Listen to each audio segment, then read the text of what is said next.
Kabilang daw sa mga tetestigo sa kaso ng mga nawawalang sabungero ang isang tauhan ni Julie Dondon Patidongan.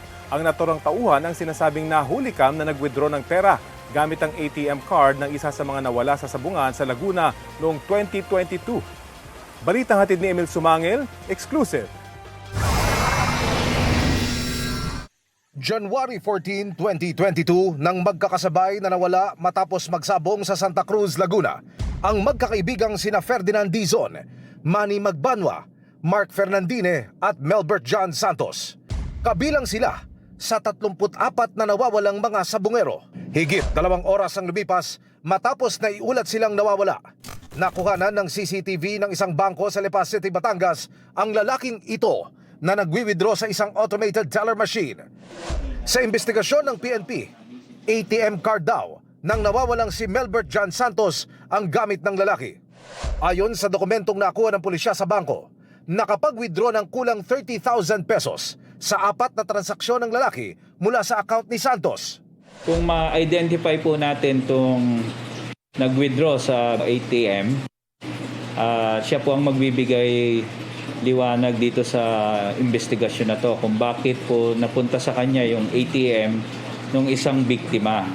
Ngayon, matapos ang mahigit 3 taon, sa pamamagitan ng whistleblower na si Julie Dondon Patidongan alias Totoy, nagkaroon ng linaw kung sino ang lalaking ito. Yung nag-withdraw na yan, tao ko rin yan. Isang witness ko rin yan. Close in, security ko yan noon. Saka ko na ilabas yan pag kinakailangan. Naniniwala si Patidongan. Malaking may tulong yan. Gawa yung itim na yan doon sa isang missing sabungero. At ang masama niyan, inutusan lang yan ng isang tao ko rin. Siya ang kumuha ng ATM bago mawala yung missing sabungero. Inutusan siya nitong tao na ito para ano? Para mag-withdraw. Nanawagan si Patidongan sa iba pa niyang mga tauhan na lumantad na.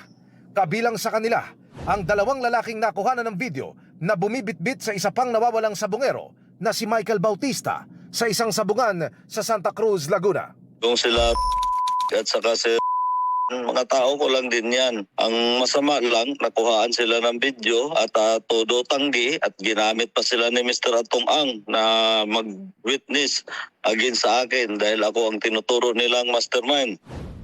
Nabuhayan ng loob sa mga development na ito ang kaanak ng mga nawawala, lalo na ng ama ni Melbert. Dati na kasi silang umasa na malilinawan ang investigasyon ng matrace at ma-recover ang cellphone ng anak. Pero hindi raw ito umusad kahit pa natukoy umano ng mga investigador na ibinigay sa sibilyan ng isang pulis ang cellphone ng biktima. Buti lang daw sa pagtatanong ng investigador na itanong daw kung anong pangalan ng pulis. Ano kinalaman ng pulis, Kuya Lambert? E di syempre, di ang lumalabas. Kasi yun ang nagbigay doon sa bata. Pulis ho ang nagbigay sa bata.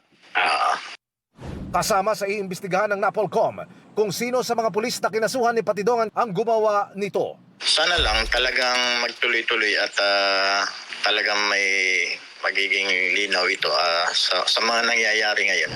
Emil Sumangil, nagbabalita para sa GMA Integrated News.